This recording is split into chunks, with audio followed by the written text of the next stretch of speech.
close to the ground on that's important. Like, this is where the mistake comes in a lot of product development in the tech world. Historically, the epicenter for technology design and development has happened in first world countries. And when you have those same people trying to apply it to something in Kenya or Africa, you start seeing a disconnect. That's Eric Hersman, Kenyan entrepreneur and CEO of the connectivity and technology company Brick.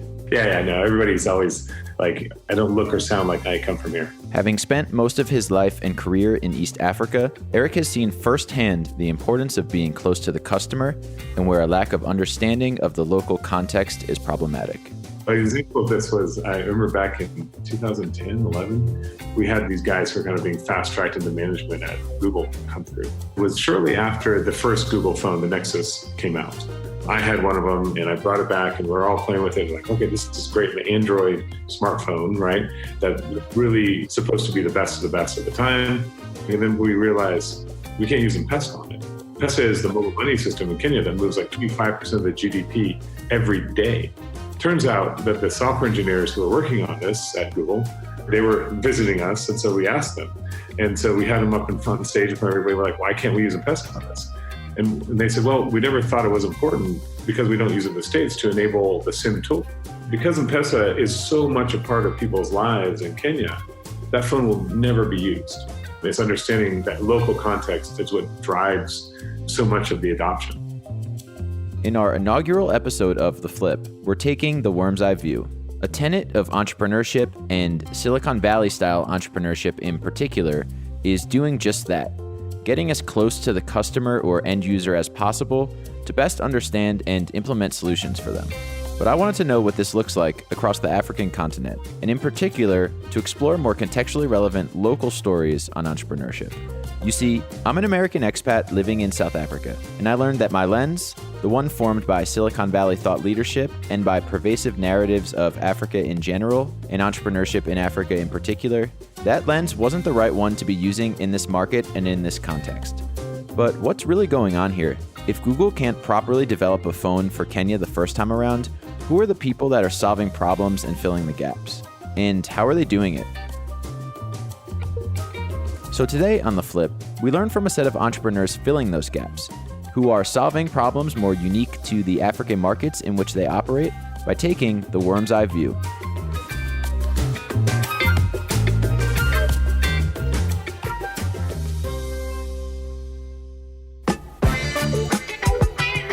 You're listening to The Flip, the podcast exploring more contextually relevant stories from entrepreneurs around Africa.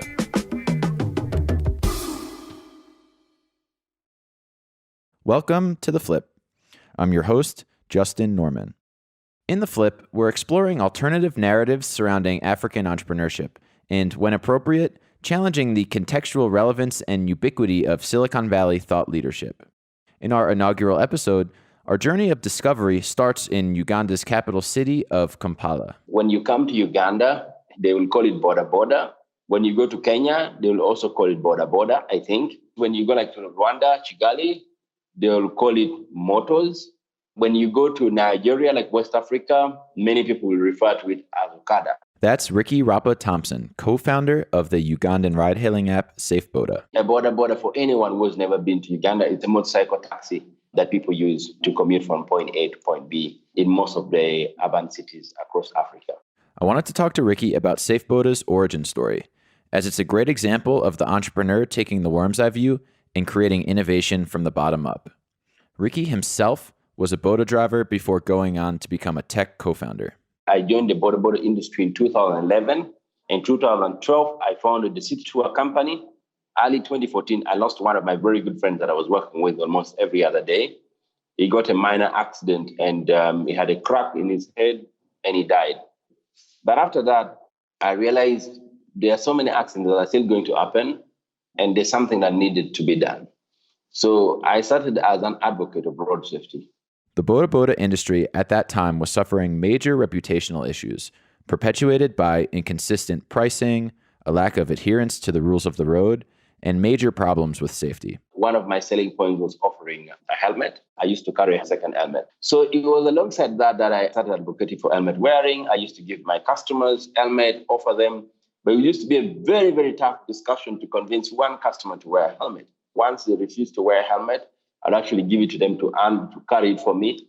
And I would make it personal, that I would tell them about the story of my friend who died in a border-related accident. So he would agree. And then the next day he would call me and ask for the helmet and helmet and helmet. Most times we would agree when we're already on motion, because every time I would try to make someone wear a helmet from the beginning, they would say, no. So I would make you sit, I talk to you. Before we complete the journey, you would make me stop and wear the helmet. And the next day you just wear a helmet. You wear. So as Ricky set out on the difficult path of changing customers' behavior and increasing safety in the Boda industry, it was a serendipitous connection on one of his Boda tours that ultimately led him to tech entrepreneurship. I had one of my clients called Louis Northcott from the UK, who was a client who came on a Boda tour. I told her about my story and what I wanted to do. She said, I'll spare some time and come back to Uganda to help you. So she came back to Uganda 3 months later to help me craft the project. I didn't know that much, but all I wanted to do was possibly do up a small call center and then train drivers, provide them with equipment. Then customers would call to the call center and then they get connected to drivers. And what happened is when we were crafting and working on the idea, Louis happened to have been staying in one of the shared houses with Max, who is now one of the co-founders of SafeBoda. So Max got interested in the story, and he had lived and worked in Rwanda, Kigali, where 100% customers and drivers wear helmets. So he felt very, very uncomfortable using borders every time he would come to Uganda. So he said, I want to meet that young man. He called me, we met, and we agreed that we were going to work on a project called SafeBoda. Now, with any marketplace or product, such as a ride-hailing app, it's necessary to build up both sides of the marketplace. Though SafeBoda provided a better innovation for customers, it was the improvement to safety and to the reputation of Boda drivers that was vital to build up the supply side of SafeBoda and to provide a superior experience for their customers. Ultimately, what made SafeBoda uniquely positioned for success was Ricky's intimate understanding of the needs and wants of the Boda industry, because the Boda industry was his industry. A Boda guy needs to speak to a Boda guy to make that person understand. For us as Boda drivers, we're smart. We need other Boda drivers to be the one to speak to us. That's why, from the point where I've been really focusing on the Boda world, the Boda drivers. When I started this journey, I made sure I recruited people who have been in the Boda industry to work with me. That was an eye-opener, because once I got these people to believe in me, they would share the message with other people. So the words and the good things about SafeBoda just kept on growing slowly, systematically, because of the kind of people that we were relating with. So what we have done is we've worked together as Boda drivers, as people who have been in the Boda industry, as people who appreciate our work and know what we want from the Boda industry, and work together as a team. Even as of today, as I speak, most of the operation team are dominated by ex-Boda drivers. For Ricky and Boda drivers, it wasn't merely about an opportunity to make more money or use technology to provide an improved experience for end users. It was equally about dignity and respect. SafeBoda gave its drivers a unique ID number, a uniform, and their names on their uniform. They gave their drivers an identity, which proved vital in getting buy-in and creating behavior change amongst the Boda drivers. They were like this first group of people who really needed change. And most of the time, that was the reason they joined us, because they wanted an identity, they wanted a sense of belonging, and they wanted some kind of a human face into the business that they were doing. When I started sharing my idea and what we wanted to do with the Boda drivers, they were like, yeah, if I'm going to look different, if people are going to appreciate me, if I'm going to make more money, if I'm going to be respected, then I am going to be part of SafeBoda. And if you're wondering how Ricky and his team have done from a driver recruitment and retention perspective, when you look at other ride-hailing companies across the world, we're one unique company that has a retention of over 80% of our drivers. Meanwhile, take a guess at Uber's global retention rate. It's only 4%. So, after 5 years of building and innovation, how does Ricky describe SafeBoda today? If you ask me in Kampala, what is SafeBoda? We're a tech company, but people do not know us for being a tech company. People know us because of the people that we have worked with from the point go. So today I would define SafeBoda as a community of Kampala's best border drivers that we have selected among the rest and trained them, empowered them to be able to support the community, the ecosystem as well. One thing that we pride of is the community of drivers that we have created, and they advocate for what is best for themselves. And I think that is what has kept us going.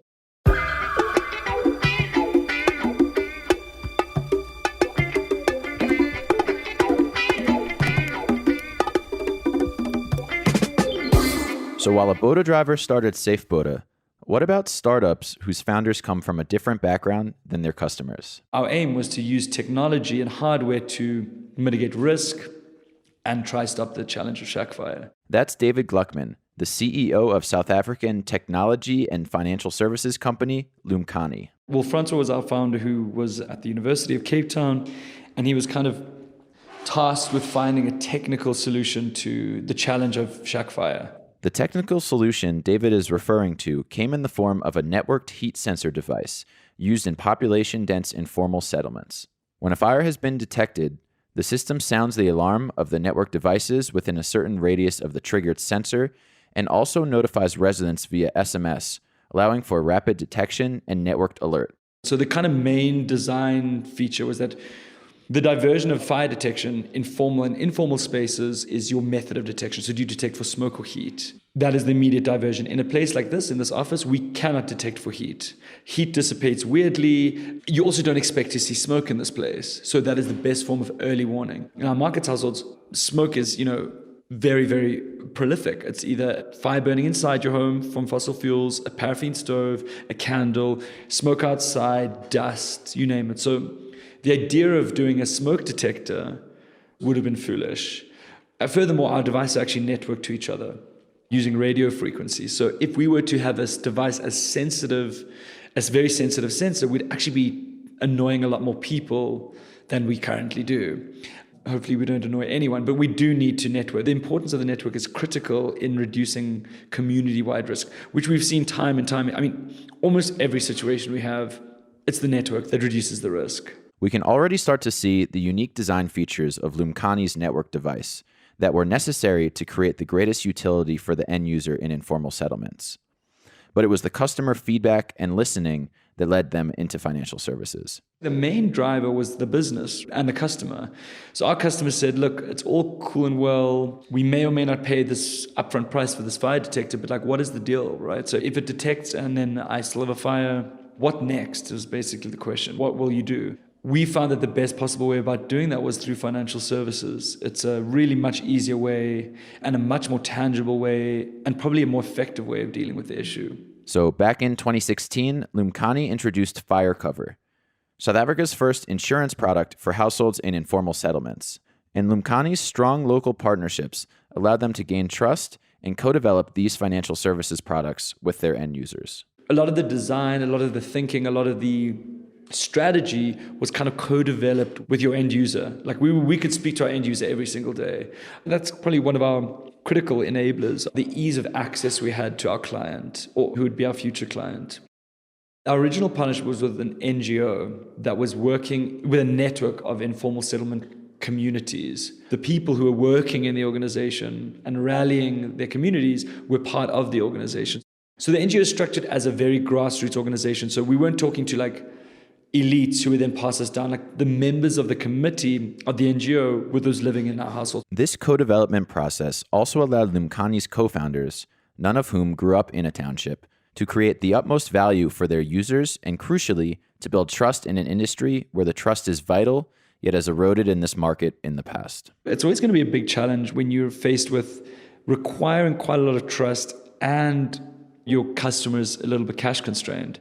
Trust is the biggest thing for anyone who's trying to sell you something as important as financial services. And look, things like claims are really important, right? You deliver a claim, you've changed the nature of trust in a space. Having local agents is definitely a thing. Having built local relationships, kind of investing a bit of infrastructure like a big billboard or like a kiosk, or when people have seen your agent there for 3 years or 2 years or whatever the case may be, there's this level of okay, maybe this is legit. But going where no other insurance company has gone before was not without its own operational and design challenges as well. There is nothing that we could draw on to build this. Absolutely nothing. Not from the way we collect the money. Cash is still our major channel of collection. I mean, no insurance company accepts cash. Optimizing the time an agent works in the time of the month, we've had to really invest a lot of time in. So when is the best time to collect money? Now we're doing push to pay. If I had push to pay back in the day, it would have changed the game because I wouldn't have had to even figure out because the client would tell me when they're ready. On-demand payments is obviously a dream. The flexibility of how the client can pay and drop off, and we know exactly when a client drops off or why they drop off or when we need to stop them from dropping off, and clients who even come back after months, who we've then subsequently suspended, and we understand why that is the case. And no insurance company gets that data.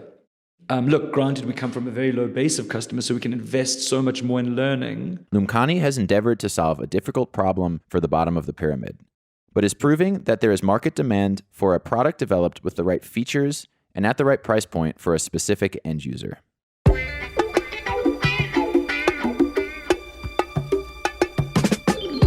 From ride-hailing in Uganda and insurance in informal settlements in South Africa, we move, naturally, to crowdfunding farming in Nigeria. Hi, my name is Onyeka Akumah, and I'm the founder and CEO of Farmcrowdy. Farmcrowdy is a crowdfunding platform out of Abuja, where everyday Nigerians can invest in agriculture harvests around the country. We've been able to use our website, our mobile apps, to sensitize the public about how agriculture can have tremendous impact on the economy and get them to also participate in it while informing them about the process involved in agriculture and then getting them to make money. So they're doing good while doing well.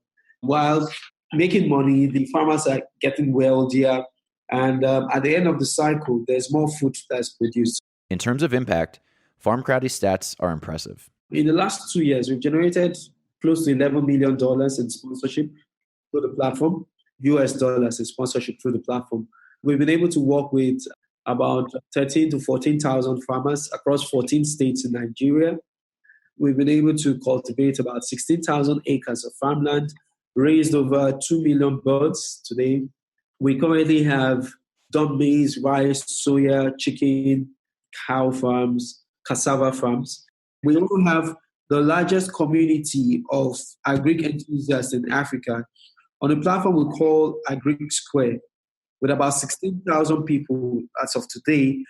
So it's like a forum that allows people to throw questions related to agriculture and get answers from experts. Onyeka came from a technology background and didn't have any agriculture experience prior to Farmcrowdy, but he always paid attention to agriculture given its importance to the Nigerian economy and saw an opportunity to help farmers improve their yields using technology. Not many people have really done valuable stuff using technology to create solutions for people. So I saw that opportunity to be able to use technology to get people that are excited about investing in these farmers and then sign up the farmers that will take that investment and do the proper work. The underlying factor was that technology that was connecting both sides. I had the idea around the fact that we could get people to come together to invest in agriculture rather than having one person taking the risk alone. In doing my research around which farmers to work with, I noticed that there were over 38 billion farmers in Nigeria that had three main problems: access to funding, technical knowledge to improve their yields, and market access to sell what they've produced. So we then designed the model of getting a crowd of people to farm through our platform. So they invest through us for us to sign up the farmers to do the work they need to do on their farm. During the initial design phase, it was vital, specifically given the novel nature of Farmcrowdy and the inherent risk that comes with investing, to intimately understand and to address and design for the concerns and considerations on both sides of the crowdfunding marketplace. I would put myself in the shoes of the first investor that wanted to invest in the platform. It was a case of I had to be the first investor, and I noticed the challenge the investors were having. One of it was the farmers weren't giving them enough updates. It was they were worried about the risk of their investment going bad and them losing all their capital. These were my own worries as well. So I put myself in the shoes of the person investing in the platform and trying to make sure we designed a platform that met all those needs. So we provided insurance covers for their capital. We provided updates from the farms so that the person is getting updates about the activities that are going on the farm. And then we did all the things necessary from technical expertise standpoint to make sure that the investor is comfortable with his investment with us. And then we kept the time, we had our customer service taking care of them. In Onyeka's case, it was his personal buy-in, skin in the game, that helped mitigate the concerns that existed from the investing side. But not having a farming background, testing and iteration was the way forward for creating solutions for the farmers. On the farmers' end, we took up several test projects to try to understand what the farmers' needs were. And in understanding and finding those needs, we then arrived at a place where we picked those major points that if we were able to solve for the farmers, we would have more impact on a larger scale in providing updates to the farmers or telling the farmers how to do things better on their farm, technical expertise. We decided to build a mobile app that we're able to get the farmers to use to have access to technical experts that will translate this to them in their own language. I mean, recently we also started thinking about IVR and how we can use voice recognition software to provide it with voice tutorials, not just text again. So this solution helps the farmers to be able to get the desired knowledge they need to improve their yields. The second is the farmers struggle with where they sell what they produce. And so we built a platform called FarmGate Africa to give the farmers access to the right market so that they can make a decent margin and becoming a super middleman, because now the farmer is able to see the average price from the buyer directly and he knows how much he can make. So that aggregation point on FarmGate Africa became a solution to those farmers. The last thing, the farmers struggle with accessing funding from banks because they usually go as individuals. We're able to aggregate them as cooperatives to allow them to now do this through a platform and get the right inputs they need in order to get the desired needs they're after. Crucially, Onyeka and Farmcrowdy were very strategic and selective in how they approached farmers' problems and in determining what problems to solve for. We decided to start small so that we can learn through the process and then start making changes and making adjustments, dealing with the risk and reducing it, and then we started scaling. Than rather doing everything for a farmer and you're not able to scale with that. So we looked at the different pain points, identified those ones that we could scale with, and that was how we arrived at the model we have today. So we don't solve all the problems. We just pick some of the problems that we become very good at solving, and then we can scale with it. I believe that this strategy is key. Sometimes it's not what you choose to do that's most important, but it's what you choose not to do. Farmcrowdy is not solving every problem, and in intimately understanding their end user, they're able to pick the most scalable problems in an effort to create the most impact for them. The future for us is we want to sign up on our platform a minimum of 30 million farmers that will be able to access our service. If we have 30 million farmers in Nigeria, that's 1/3 of all the farmers in the country. That is a focus point for us.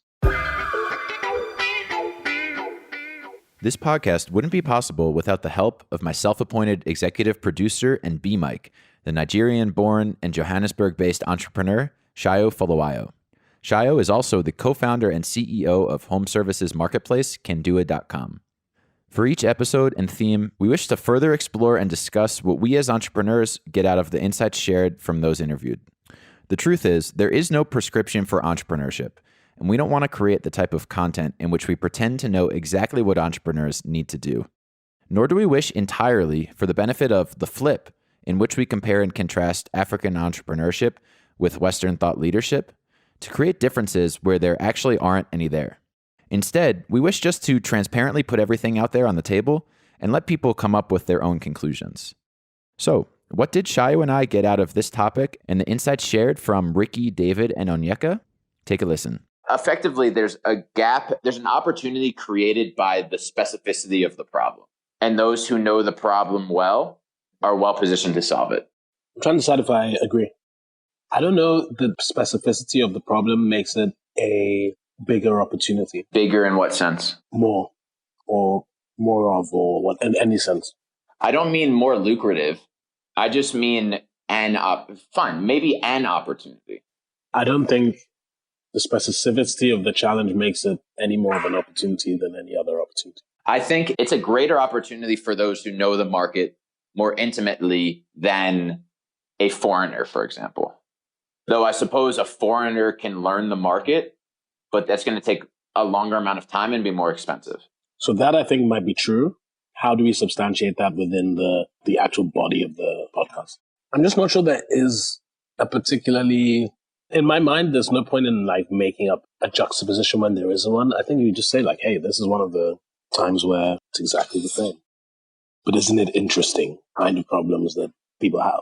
I suppose if we're searching for things that aren't true, then I don't want to misrepresent the situation. So what we can say is getting close to the customer is ubiquitous, right?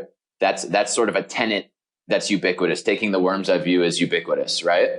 But isn't it interesting the types of people that can solve these types of problems here in Africa, right? An Uber driver didn't start Uber. A Boda driver started SafeBoda. But then I think there's also a lot of examples of Boda companies that weren't started by Boda drivers. So the thing is, it's both. It's both. There's no prescription. No, I think I'm more not looking for prescription as much as I'm looking for pattern, which just makes the narrative stronger. I don't know what it means. If there's no pattern. Yeah. So an Uber driver did not start Uber, but a Boda driver started SafeBoda. And so, therefore... Does there have to be a therefore, or can it just be, and that's interesting? Why is it interesting? You don't think that that's interesting? No. But to be fair, maybe this is our conversation.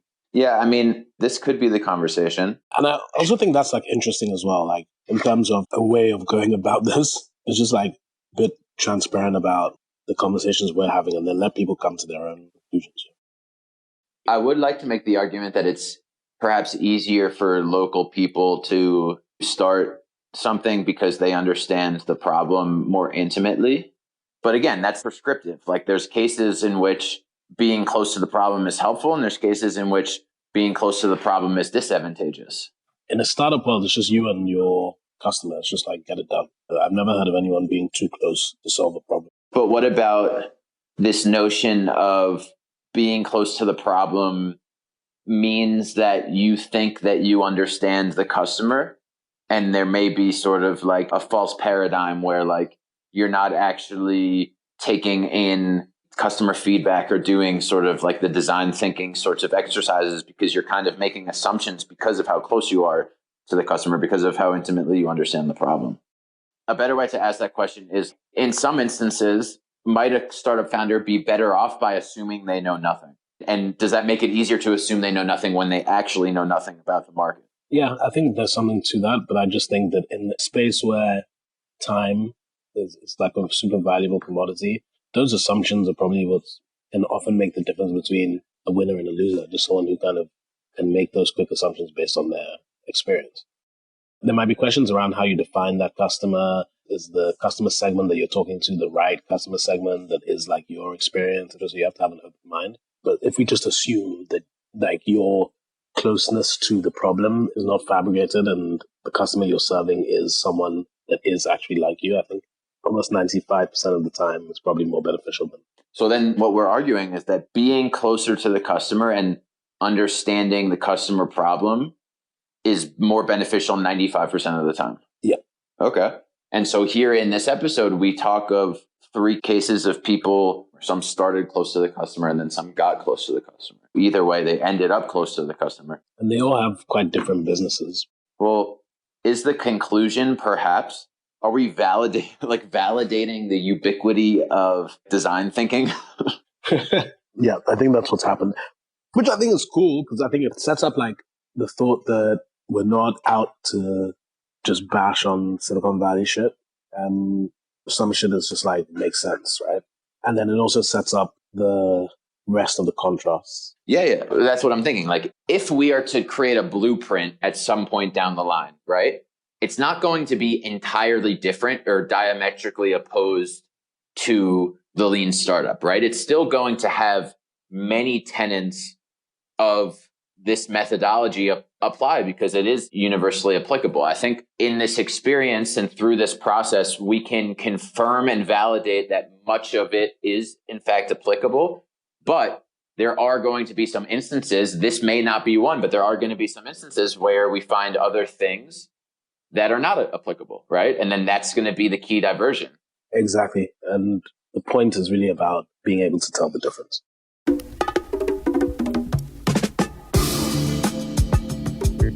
Thanks for listening to this episode of The Flip.